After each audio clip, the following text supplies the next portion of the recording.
के बाद बहुत स्वागत है और बात महाकुंभ की। डीजीपी प्रशांत कुमार आज महाकुंभ में रहेंगे। चीफ सेक्रेटरी मनोज सिंह भी उनके साथ मौजूद रहेंगे। थोड़ी देर में डीजीपी और चीफ सेक्रेटरी महाकुंभ पहुंचेंगे। मौनी अमावस्या की तैयारियों की समीक्षा करेंगे। पुलिस समेत सभी विभाग के अफसरों के साथ बैठक करेंगे। तो देखिए, मौनी अमावस्या बड़ा स्नान है और इस मौनी अमावस्या के स्नान पर 8 से 10 करोड़ जो श्रद्धालु हैं वो आस्था की डुबकी लगाएंगे। इसको लेकर कल मुख्यमंत्री योगी आदित्यनाथ ने बैठक की। बैठक में अधिकारियों को निर्देश दिया कि सभी व्यवस्थाएं दुरुस्त होनी चाहिए। बिजली की आपूर्ति, पानी की आपूर्ति 24 घंटे होनी चाहिए। साफ सफाई का विशेष ध्यान रखा जाना चाहिए। जो शटल बस सेवाएं हैं वो लगातार चलती रहनी चाहिए। इसके साथ ही तमाम निर्देश अधिकारियों को दिए गए और अब इन व्यवस्थाओं को जांचने के लिए, परखने के लिए डीजीपी और चीफ सेक्रेटरी महाकुंभ पहुंच रहे हैं। थोड़ी ही देर में वो महाकुंभ मेला क्षेत्र में पहुंच जाएंगे और वहां पर अधिकारियों के साथ समीक्षा करेंगे। पुलिस समेत सभी विभागों के अफसरों के साथ बैठक भी करेंगे, क्योंकि 8 से 10 करोड़ की आबादी बड़ी आबादी हो जाती है।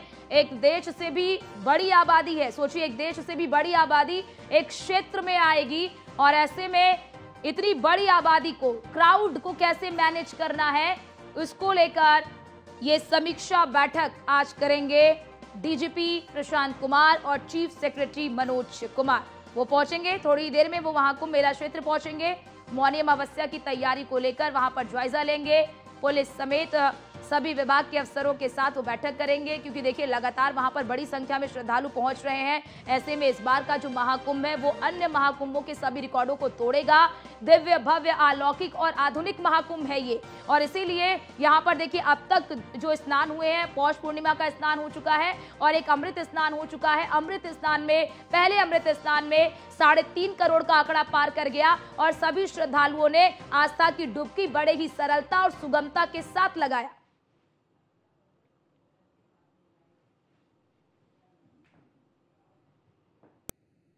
और हमारे साथ हमारे दो सहयोगी जुड़ चुके हैं। हमारी सहयोगी अर्चना कौशल प्रयागराज से हमारे साथ जुड़ चुकी हैं और एसके वाजपेयी हमारे साथ लखनऊ से जुड़ चुके हैं। लेकिन सबसे पहले अर्चना, आपके पास आना चाहूंगी, डीजीपी प्रशांत कुमार और चीफ सेक्रेटरी कब तक पहुंचेंगे?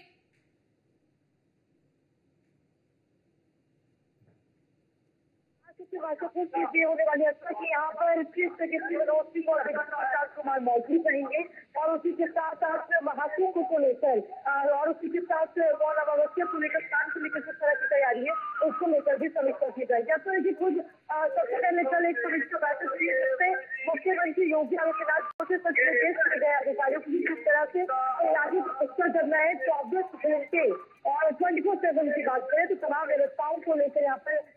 तो तमाम व्यवस्थाओं को लेकर यहाँ पर जो व्यवस्थाएं हैं वो दुरुस्त हो, उसको लेकर निर्देश दिए गए और आज उसी की समीक्षा बैठक करते हुए यहाँ पर जो डीजीपी भी नजर आएंगे। तो अब से कुछ ही समय का इंतजार बाकी है अर्चना, क्योंकि 11 बजे का समय यहाँ पर उनके पहुंचने का बताया गया था, तो थोड़ा सा इंतजार और उसके बाद तमाम वो बड़ी चीजें भी निकलकर सामने आएंगी कि आखिर पुलिस प्रशासन को और क्या कड़े निर्देश दिए जा रखे हैं। क्योंकि अर्चना, सबसे बड़ी बात यह कि यहाँ पर स्नान को लेकर व्यवस्था बनाए रखना अपने आप में एक बड़ी चुनौती है, क्योंकि पहला जो हमने स्नान हुआ है उसमें 3.5 करोड़ श्रद्धालुओं ने स्नान किया और अब जब दूसरे स्नान की हम बात करेंगे तो उसमें ये आंकड़ा और भी बढ़ने वाला है, क्योंकि महाकुंभ के आगाज के साथ ही श्रद्धालुओं का जो जनसैलाब है वो उमड़ता हुआ नजर आ रहा है।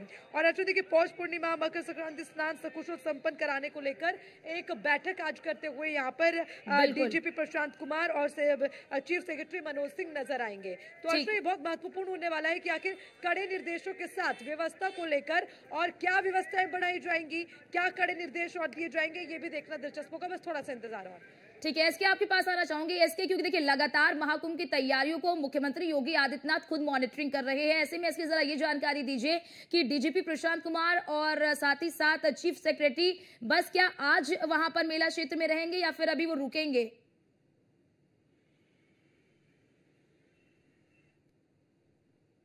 की अपडेट खुद ले रहे हैं, दिशा निर्देश दे रहे हैं, क्योंकि एक दो महत्वपूर्ण स्नान जिसमें मकर संक्रांति का स्नान भी शामिल है वो हो चुके हैं और उसके बाद अब मौनी अमावस्या का बड़ा स्नान है, जिसको लेकर कल ही मुख्यमंत्री योगी आदित्यनाथ ने उत्तर प्रदेश के सभी जो आला अधिकारी हैं उनको निर्देशित किया था कि व्यवस्थाओं को सुनिश्चित कर लिया जाए। 8 से 10 करोड़ की जो संभावित भीड़ आ सकती है उसके हिसाब से व्यवस्थाएं की जाए, चाहे वो सतन बसों की हो या उसके अलावा वहां पर रुकने की व्यवस्था, सुरक्षा की व्यवस्था और साथ ही साथ जो शटल बसें हैं या लगातार निरंतर जो लाइट की व्यवस्था है वो सुनिश्चित की जाए। इन सभी व्यवस्थाओं को अधिकारी परख ले। इसके बाद ही मुख्य सचिव और डीजीपी आज महाकुंभ पहुंचने वाले हैं। हालांकि संभवतः आज रात वो महाकुंभ में ही आप विश्राम करेंगे और इस दौरान वो व्यवस्थाओं को जांचेंगे। क्या कुछ तैयारियां जो है वो जो की गई है, क्योंकि अभी तक 3.5 करोड़ का आंकड़ा करीब मकर संक्रांति के स्नान पर्व पर रहा था और अब क्योंकि उससे ज्यादा भीड़ आ सकती है, 8 से 10 करोड़ का अनुमान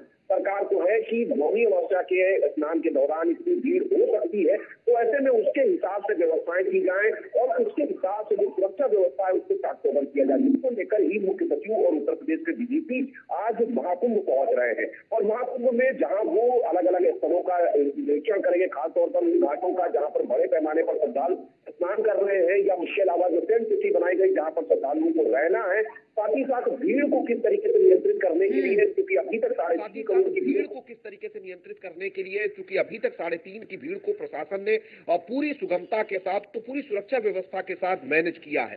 तो ऐसे में अब भीड़ उससे ज्यादा होगी तो उस भीड़ के हिसाब से व्यवस्थाएं कैसे की जाए, इसको लेकर भी कहीं न कहीं दोनों ऑफिसर्स जिसमें डीजीपी प्रशांत कुमार और मुख्य सचिव मनोज कुमार सिंह दोनों लोग मौके पर मौजूद होंगे, अधिकारियों के साथ चर्चा करेंगे, अब तक की व्यवस्थाओं की चीजों को निरीक्षण करने के साथ ही अधिकारियों को दिशा निर्देश भी देंगे। साथ ही साथ जो चीजें अभी 3.5 करोड़ की भीड़ पहुंचने के दौरान व्यवस्थित की गई थी उसको और ज्यादा बेहतर कैसे बना। बिल्कुल बिल्कुल आपने सही कहा कि बेहतर कैसे बनाया जा सकता है। आपके पास लौटते हैं इसके अर्चना कौशल हमारी सहयोगी लगातार महाकुंभ मेला क्षेत्र से बनी हुई है। अर्चना, क्योंकि आप इस वक्त वहां पर मौजूद हैं, प्रत्यक्षदर्शी हैं, ऐसे में देखिए क्योंकि अर्चना जब बड़ा क्राउड आता है तो एक पहली जो व्यवस्था होती है, पहली प्राथमिकता होती है सुरक्षा। सुरक्षा के लिहाज से अभी क्या इंतजाम वहां पर आप देख पा रही हैं? और क्योंकि मौनी अमावस्या एक बड़ा स्नान है, ऐसे में उस अमावस्या यानी कि मौनी अमावस्या के स्नान को देखते हुए सुरक्षा की क्या व्यवस्था आप वहां पर देख पा रही हैं? बिल्कुल अर्चना, आपने बहुत सही बात कही है कि जब आंकड़ा बढ़ता है तो सबसे बड़ी जो महत्वपूर्ण चीज होती है वो होती है सुरक्षा व्यवस्था। सुरक्षा व्यवस्था को कैसे दुरुस्त रखना है ये सबसे ज्यादा इंपॉर्टेंट हो जाता है। और अर्चना, यहाँ पर वाकई में सुरक्षा को लेकर तमाम इंतजार किए गए हैं। लगातार जितनी भी जगह से एंट्री होनी है अर्चना, वहां पर बैरिकेडिंग है, पुलिस फोर्स की वहां पर तैनाती और उनको निर्देश भी लगातार समय समय पर दिए जा रहे हैं। क्योंकि अर्चना, यहाँ पर तमाम श्रद्धालुओं के साथ ही कुछ बड़े डेलीगेशन और उसी के साथ कुछ वीआईपी एंट्रीज भी हो रखी है, जिसकी वजह से किसी भी तरीके से जो जनसैलाब है, यहाँ पर पहुंच रखी भीड़ है और यहाँ पर जो पहुंच रहे लोग हैं उनको व्यवस्थित तरीके से यहाँ पर हैंडल ना किया जाए, इसीलिए व्यवस्था दुरुस्त हो उसका पुख्ता ख्याल रखा जा रहा है। और खुद मुख्यमंत्री इसको लेकर अधिकारियों को निर्देश दे रहे हैं और यही कारण है कि आज डीजीपी खुद इसको लेकर बैठक करने वाले हैं अर्चना, और उसी में समीक्षा बैठक में तमाम निर्देश भी दिए जाएंगे। और तैयारियों की बात करें अर्चना, तो पूरी तरह से तैयारी है। हमारे पीछे यहाँ पर पुलिस फोर्स की तैनाती की गई है, लगातार चेकिंग हो रही है और पूछताछ की जा रही है। यहाँ से तमाम आ रहे व्हीकल्स की भी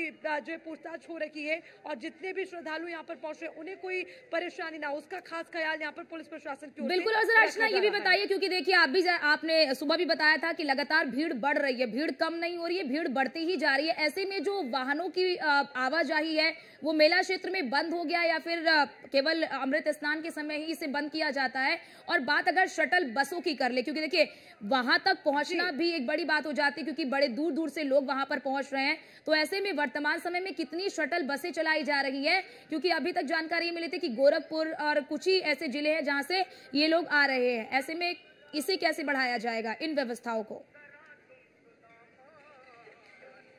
जी अर्चना, देखिए अगर बात की जाए श्रद्धालुओं की तो श्रद्धालुओं को लेकर वाकई में जो जन सैलाब है वो उमड़ रहा है। और आपने बात की वाहनों की आवाजाही की अर्चना, फिलहाल जितनी जगहों पर बैरिकेडिंग थी और जो रास्ते बंद किए गए थे फिलहाल उन्हें खोला गया है और जो वाहन है उनको आने की इजाजत है। और बिल्कुल क्योंकि पहला अमृत स्नान था तो उसके चलते यहाँ पर बैरिकेडिंग हो गई थी, तमाम वाहनों को यहाँ पर पूरी तरह से उनकी एंट्री बैन की गई थी। लेकिन अर्चना 3 दिन के बाद उसे यहाँ पर खोला गया, जैसे ही अमृत स्नान हुआ उसके अगले दिन तक तक ये तमाम जो निर्देश है जारी रहे और उसके बाद सभी को यहाँ पर आने की इजाजत दी गई, क्योंकि यहाँ पर अर्चना वाहन ना चलने की वजह से लोगों को काफी परेशानी हो रही थी। हमने लोगों से बातचीत की थी तो वो इस बात को लेकर लगातार शिकायत कर रहे थे, लेकिन बहुत लोग हैं जो इस मैनेजमेंट को समझ रहे थे कि अगर व्हीकल्स की एंट्री बैन है तो उसका मुख्य कारण है सुरक्षा व्यवस्था को कायम रखना, मैनेजमेंट को बनाए रखना, जिसकी वजह से कोई ट्रैफिक ना हो या जहां से भी अखाड़े निकले उसकी वजह से जो रूट डाइवर्ट किए गए थे तो उसमें किसी तरह की कोई व्यवस्था ना हो। लेकिन अर्चना फिलहाल यहाँ पर वाहनों पर किसी तरह का बैन नहीं है, एंट्री है, वाहन चल रहे हैं, सब जहां अपनी गाड़ियों से जाना चाह रहे हैं वो जा पा रहे हैं। और क्योंकि अब अगला स्नान होगा तो उसके लिए कुछ और गाइडलाइंस दी जाएंगी अर्चना, जिनको फॉलो करना जरूरी होगा, लेकिन उससे पहले व्यवस्थाओं को यहाँ पर बढ़ाना, उनको दुरुस्त करना, उसको लेकर समीक्षा बैठक हो। बिल्कुल, बहुत शुक्रिया अर्चना आपका हमारे साथ जुड़ने के लिए और महत्वपूर्ण जानकारी हमारे दर्शकों तक साझा करने के लिए।